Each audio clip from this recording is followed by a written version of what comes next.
Okay, Uncle Derrick, whenever you want. Well, I can start talking, can I? Absolutely. Shall I give you my name? You can. Derrick Croisdale, and I attended course 20 at Falcon Field. I arrived there in January 1944 and left at the end of July 1944 with my wings.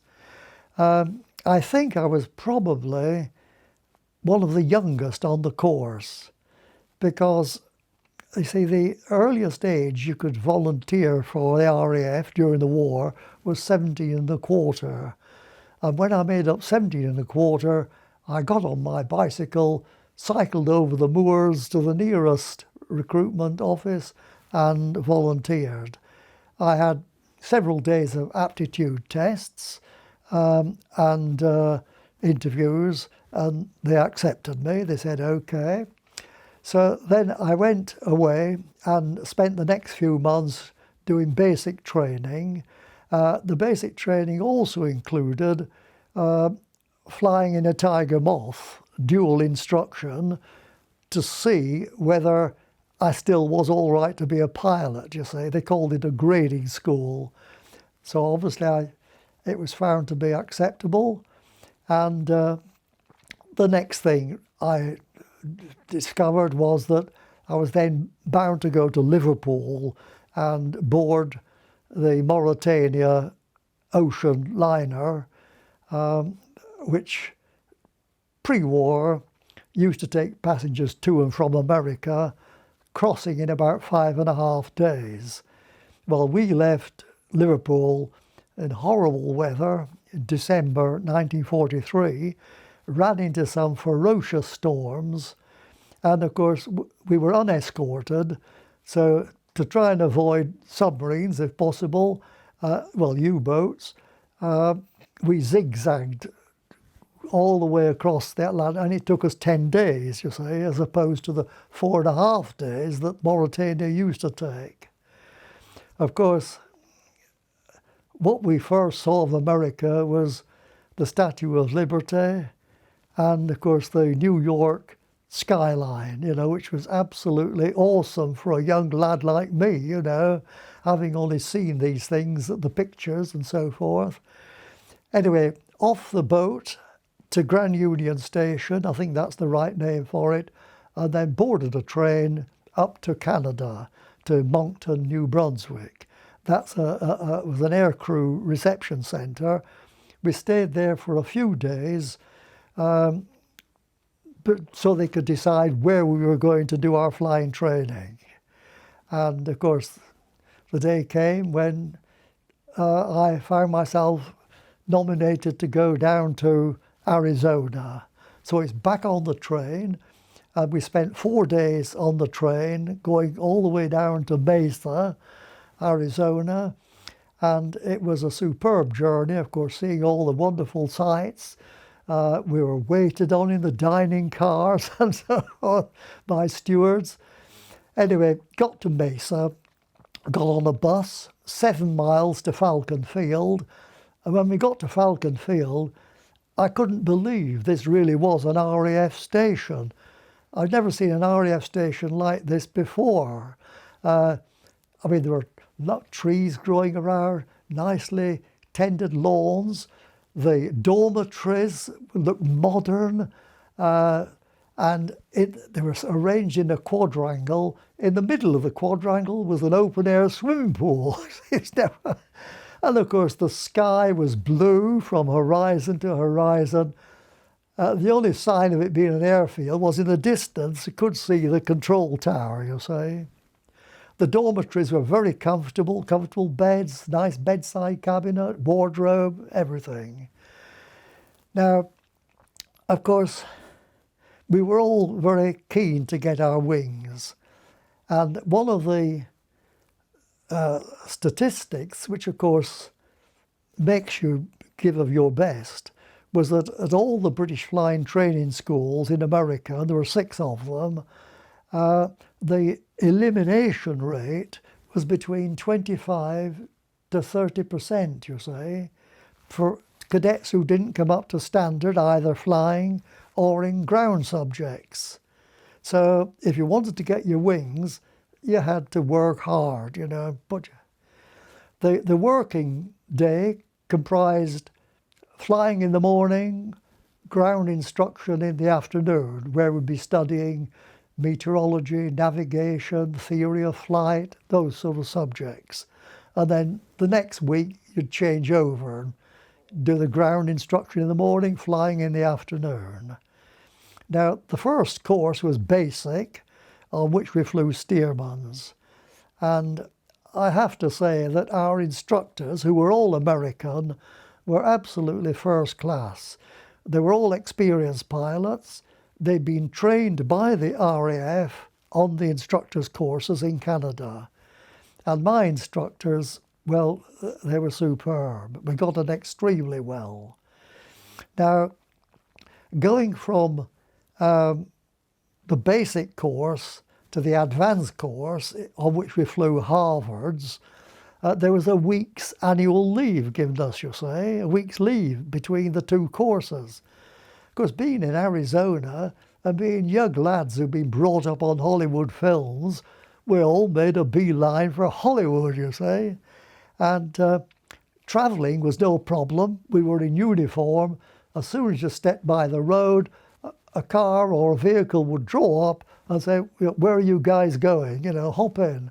Well, I went with two of my pals, Jeff Forshaw, Charlie McLennan, they're both dead now, and we decided we would go first of all to the Grand Canyon to see that, and then go down to Hollywood. And of course the Grand Canyon, that was absolutely awesome. Then down to Hollywood, and in Hollywood we were able to get board and lodgings in the Hollywood canteen for servicemen, free of charge. So we stayed there. But of course, the moment you, again, stepped out on the sidewalk, as Americans call it, a car would stop. We did just that. Out onto the sidewalk, a car stopped. A lady aged, well, probably around about 40, said, "You know, what are you guys doing today?" Shrug. Well, I said, "Hop in then," you know. So we hopped in her car, and would you believe it? She took us home, and she lived in Beverly Hills. And her house was opposite Betty Grable's house. Betty Grable was one of the popular film stars of the day, so you knew the sort of area she was living in. And the hospitality was absolutely overwhelming. We stayed with her for about a couple of nights, the three of us. And on one night, she took us down to Santa Monica. We had a midnight barbecue on the beach at Santa Monica, listening to the Pacific Ocean, and it was absolutely out of this world as far as we were concerned.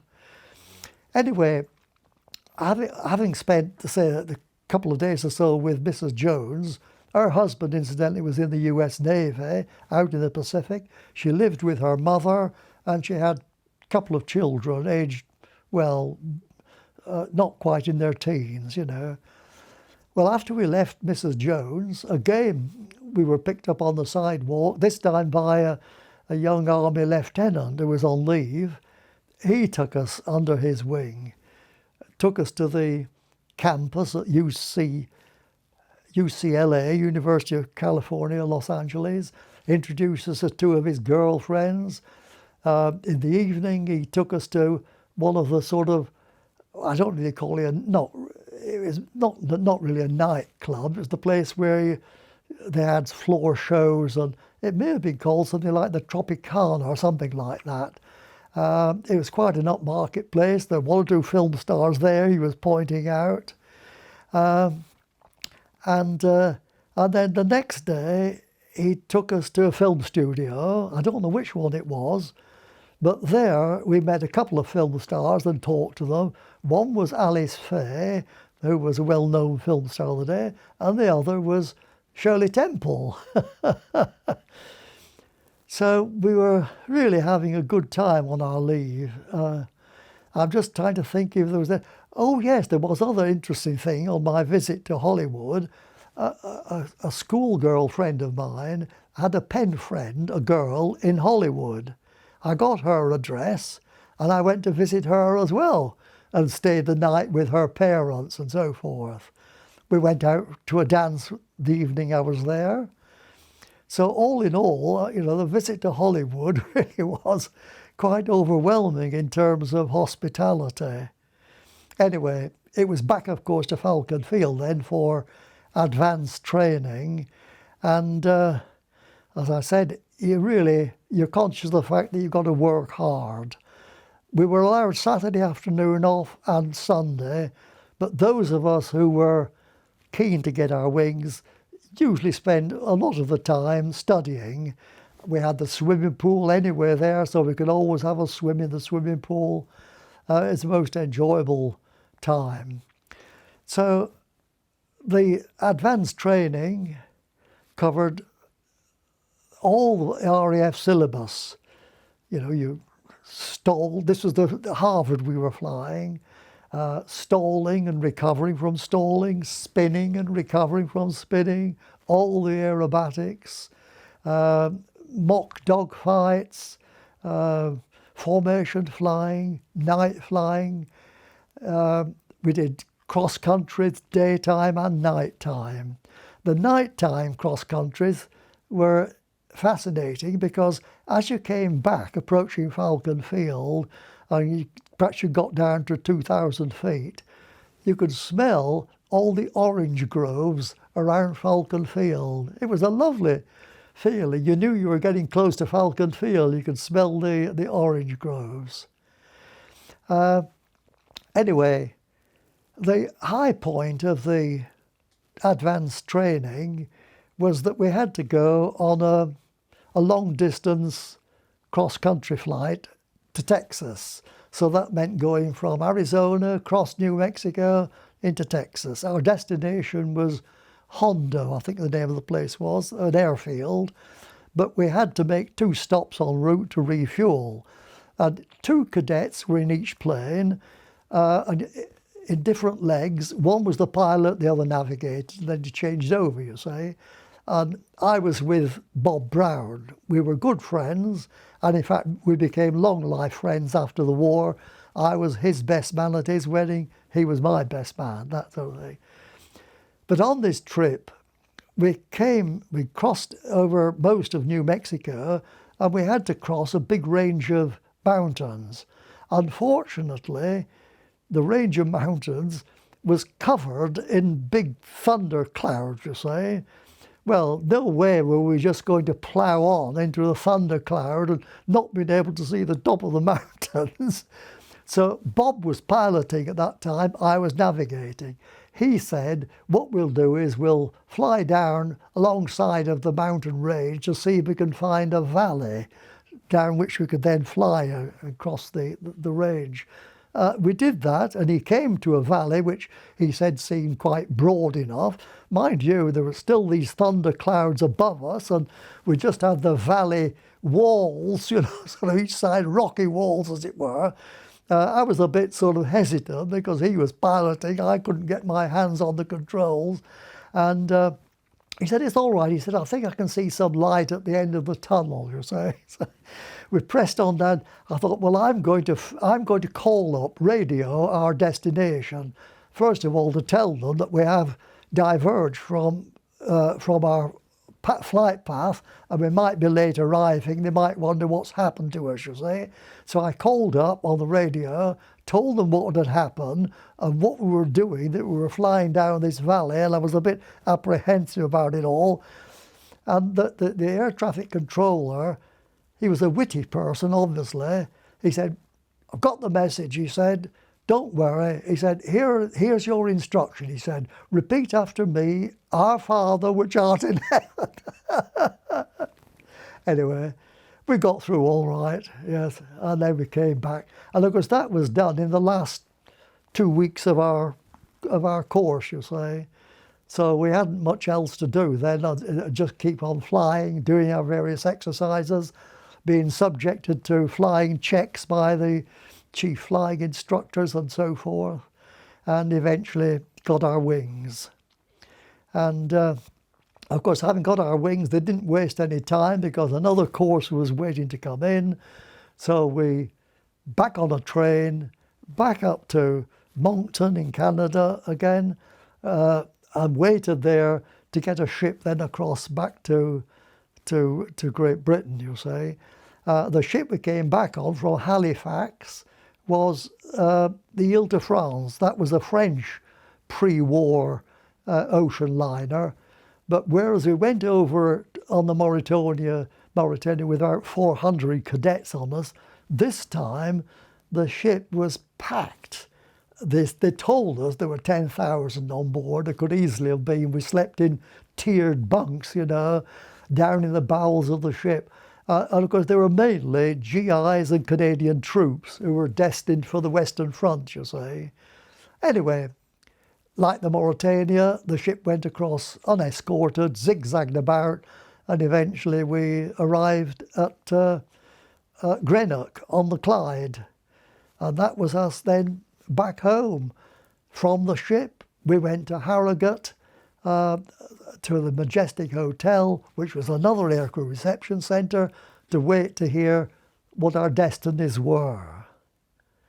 Now that sort of in a nutshell is my story of my experience at Falcon Field.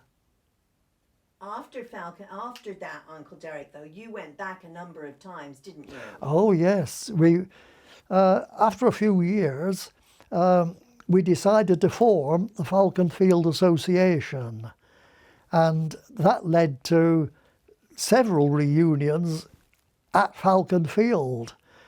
And of course, I perhaps ought to mention that even training in itself was dangerous. In the time that Falcon Field was operational for the RAF, 24 cadets lost their lives, and they're all buried in Mesa Cemetery.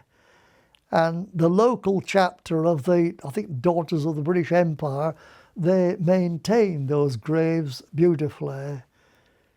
And at our reunions, they used to put on quite a big event, really, fly-pasts of Stearmans and Harvards and bands playing and school choirs singing.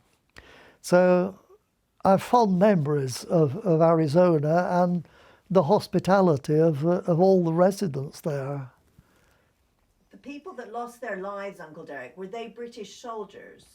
Well, they were RAF cadets. Oh, I see. RAF cadets, yes. Okay, so can you just explain, can you just say, like, the RAF cadets lost their lives by however they lost their lives? Well, mostly one has to admit that it was caused by pilot faults, you say, doing things you shouldn't do, you know. You shouldn't do low flying except in specified areas. But one or two couldn't resist beating up a girlfriend's farmstead or something, you know, and hit power cables or this kind of thing. Or they were fooling around in the air, a couple of them, and collided. Those, mainly there were pilot errors that caused the accidents. Yeah. Vernon mentioned something about how they used to go up and touch wings, right? Oh, right, that's and right. also, he asked me if he heard of anyone who landed in unison with the flying Oh, with V. the flying. When you were there, Uncle Derrick, was there anyone that landed? You know how when you do it in formation, this Vernon was talking about how there was like 5 planes that would tap wings and then land in formation with 5 planes. Yeah. Did that ever happen with you? I can't, well, we did all formation flying, and we landed in loose formation. I wouldn't say we touched wings or anything like that. If they touch wings, that's where they're likely to end up in Mesa Cemetery, you know. Yeah. But because he was saying he got in trouble for it. He thought they were doing Well, I'm not really surprised. well. I'm not surprised. He thought they were doing really well, and then Yeah. they all then he was talking about ripping off the cactuses, often hitting the cactuses. Well, there you are. That's unauthorised low flying. Oh, you I know. see. Oh, that cactuses. I mean, I guess the area. It's a bit of a renegade. The area north of Falcon Field was really a very rugged part of the desert, as you perhaps know yourself. I mean, there was Red Mountain just about 2 miles north of the airfield, which was 2,300 feet high, but it was quite rough and mountainous. Now, when you started the Falcon Field Society, how many people were there, and were they British people or were they American people, or Well, how did that work? the association initially comprised, I would say, probably about 25 or 30 people, but it rapidly grew, and at its peak, there must have been, I think, well over 100 former cadets, you know, who were in the association. Were they both US and you? No, they were all RAF. Ah, Yes. Oh, so they were all British. Yes. Oh. They were all, up until course 19, there were about 4 or 5 American cadets on each course. And the American cadets were awarded these places on our courses because the American Air Force recognized that the RAF training was actually of a very high standard and better than their own, you see. So they used to offer their best pupils places on the RAF training courses at the British Flying Training Schools. But they stopped with course 19. That was the last course to take American cadets. Yeah. One American cadet lost his life during training. Well, now was there, so altogether then there was 27 courses that went throughout the Altogether, war? yes. Oh, I see. But the last 2 courses didn't get their wings because the war had ended. Okay, what was your, out of all, the whole experience, and other than Hollywood, what was your best memory of the entire thing?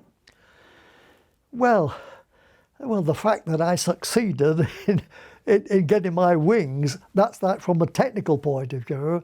But other than that, frankly, it was the hospitality that we enjoyed from the local residents, you know. There were about 4 or 5 sort of like, probably there were adjuncts of churches and things like that where they would put on a Saturday night dance, you know, so we could go there and meet some of the local girls. And but I mean, the hospitality was always overwhelming, you know, and I'll explain what happened when we went to Hollywood, you know. It's People were very yes, friendly. yeah. Very friendly. What about food? Well, the food was fabulous, of course. Imagine coming from war-torn Britain with very severe rationing, blackouts, the risk of the occasional air raid and so on, to go to somewhere like Arizona, you know, where when I was there, I don't think I had any rain whatsoever in the 4 or 5 months I was there. The food was plentiful, fruit we'd never seen before, you know. Oh, it was gorgeous. Yeah. So now, how your friends that you took away from there, that you still kept through the years, was there quite a lot of them? Oh yes, I had, in terms of close friends, there were about half a dozen. There was Bob that I flew on the long distance cross country with. We were lifelong friends. He died about 4 or 5 years ago. 4 or 5 others who remained very close. But sad to say, they're all dead now. See, I was probably one of the youngest amongst on that course. So this is why I'm hanging on. Yeah. Okay, what am I forgetting? Vince?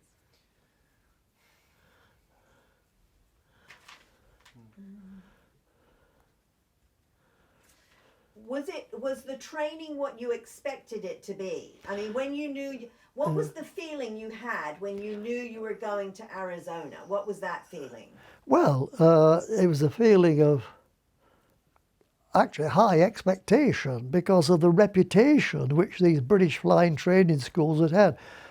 They had been in existence, you see, since about November 1941. and it earned a high, reputation for the training that it received. The syllabus was entirely laid down by the RAF, but as I say, all the instructors were very experienced American pilots who'd been trained by the RAF as instructors. And I mean, I can only say my whole experience there was one of excellence, the ground staff as well as the flying instructors. Did they not teach anybody here to fly then? Well, not much during the war. There was no point in it because of the bad weather, because we needed all the spare land we had to build aerodromes for Bomber Command and the American Army Air Corps and so on. So we trained most of our air crew, well, pilots and navigators, overseas, either Canada, America, Rhodesia. There were the main training places. The interesting thing is, most people don't realise how many pilots were trained in America during the war. You see, altogether during the war, we trained about 60,000 pilots, and 12,000 were trained in America at the British Flying Training Schools and in an earlier scheme called the Arnold Scheme. That predated the British Flying Training Schools, but altogether about 12,000 were trained in America. It's a colossal figure. Very interesting. Okay, what other interesting facts do you have, Uncle Derrick? I don't know that. Yeah, facts are not really interesting. So what can you think of, Vince? Anything? Not off the top of my head. I think it's quite good so far. Do you think maybe he should mention the fellow who passed away last week? Because he did say he knew. Oh, yeah, that's true. Do you want to talk a little bit about Stan Wally? Well, I didn't know Stan at Falcon Field that well because we were housed in dormitories alphabetically. Well, I'm C for Croisdale, he's W for... he wasn't in my flight. We were in 4 flights there, you see. And I was in flight A, he was probably in flight D, you see. So we never really came in contact. I only came in contact with Stan through the Falcon Field Association, you see. Yeah. So you probably met a lot of people, didn't you, through the association? Oh, yes. Yes. Because perhaps I ought to mention that one notable pilot who trained at Falcon Field was Brian Trubshaw, who later became our chief test pilot on Concorde. He got his wings about 6 months before me, but he trained at Falcon Field. See, that was an interesting fact. That's an interesting fact, yes. There is another interesting fact, I suppose, but this chap was not really famous afterwards. He was infamous, I suppose you'd call it. His name was John Stonehouse. Now, he was on about course, I would say, probably about course 24, something like that. But after the war, he went into politics and he became a minister in a Labour government under Harold Wilson, the Prime Minister. So he'd done very well in politics. And he was the man who faked his suicide. Whilst he was a minister in the government, he went to Florida, left a little pile of his clothes on the beach, and made it look as if he'd gone out swimming and never come back, you see, committed suicide. But about 6 weeks later, he was discovered in Australia with a girlfriend. He ended up being, he served time in prison because of his fraudulent activities, you know. So, well, John Stonehouse, he trained at Falcon Field. Sorry to say. Yeah. See, that's good. Yeah. I might say, incidentally, that after he came out of prison, he joined the Falcon Field Association. Oh, yeah, and he used to come to our reunions. Oh, yes, as large as life. Was he at the reunions in Arizona? He could well have been. I mean, I can't say for certain, but he came to some of our reunions. That I do You know know. what? Now you're talking about that, Uncle Derek, because I came to one with you, didn't I? I Yes, went to one reunion. Yes, you with did. You. Yes, you did. Oh, that just reminds me. I've got all the footage because I recorded the guy who did all the talks. Who talked at that one, Uncle Derek? Do you remember? I know. I don't remember who talked. I talked at one, but I think it was in this country, not in Arizona. Yeah, it was the one I went to, with you to in Arizona. Yes. I wonder. Oh, that footage is in America though, in my container. Oh, but yeah, I forgot about that. Yes. Because I taped that whole thing, didn't I? Yes, you did. Yes, you did. Oh, I forgot about that. I'd forgotten about it too, Anne. Yes. So I must have that footage somewhere. Yes. Oh, interesting. Okay, any other facts, Uncle Derek? Well, not that I can think of. Okay, let me look at my questions. Okay. Okay.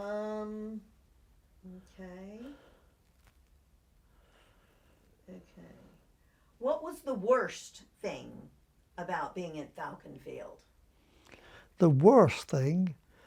Well, there are two worst things actually, as far as I was concerned. One was I was with my instructor flying into Harvard, and we did have a sort of a minor fire on the aircraft, and we made an emergency landing at one of the emergency strips in the desert, you see. There's no, we were all right. We knew it was an emergency. We put down, and eventually help came from Falcon Field, and it was an electrical fault that had sort of, filled the cockpit with sort of black and blue smoke and so on. Well, that was one event. The other event wasn't connected with flying at all. And actually, it could have been much more serious. I'd been out on Saturday night with some of my friends, probably being into Phoenix. It was dark when I got back, came into the dormitory. Already 2 or 3 of my fellow cadets were in their bunks, probably asleep, I thought, shall I put the light on or not? And then I thought, oh yes, I'll put the light on. It doesn't matter if I disturb them. I put the light on, and it was just as well that I did, because between my bed and my bedside cabinet, there was a nice little web, and there was a black widow spider sitting on it. So if I hadn't have put the light on, I would have just barged sort of straight into it. And black widow spiders can give you a nasty bite. Did you ever see any scorpions? No, I don't think I saw scorpions there, no. It's funny because No. Vernon didn't mention scorpions either, and I thought, well, No. I remember lots of scorpions. No. You mustn't have had many scorpions. And we then. didn't see any rattlesnakes or. Oh. One of the things that did put me off, and others as well, about our dormitories, they were very well furnished considering it was wartime, for service people. But when it came to the toilet facilities, we were a bit shocked because being British, we're used to a bit of privacy and this sort of thing, your own toilet and whatnot.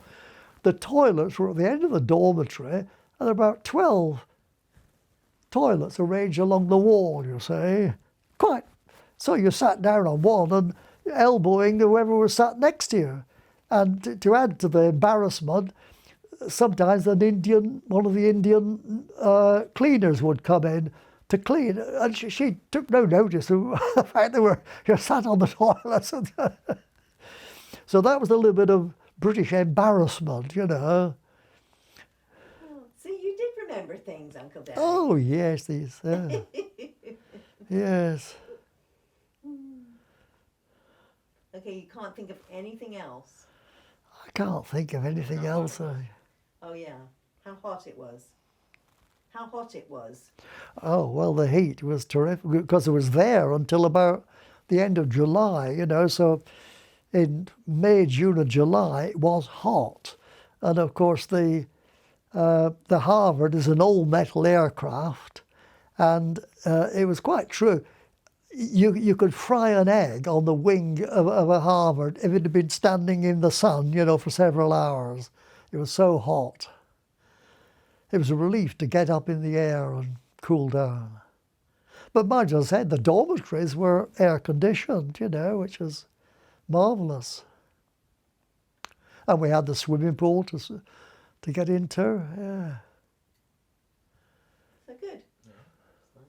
I think we're good, Uncle Derrick. Is that it? That was pretty painless, wasn't it? That was, yes, it was indeed, yes. Well, If there's nothing else you can think of. I can't think of anything else. If you are satisfied, that is. I can't rake up anything else that I can think of. On the train. Yes, from Canada and back up again.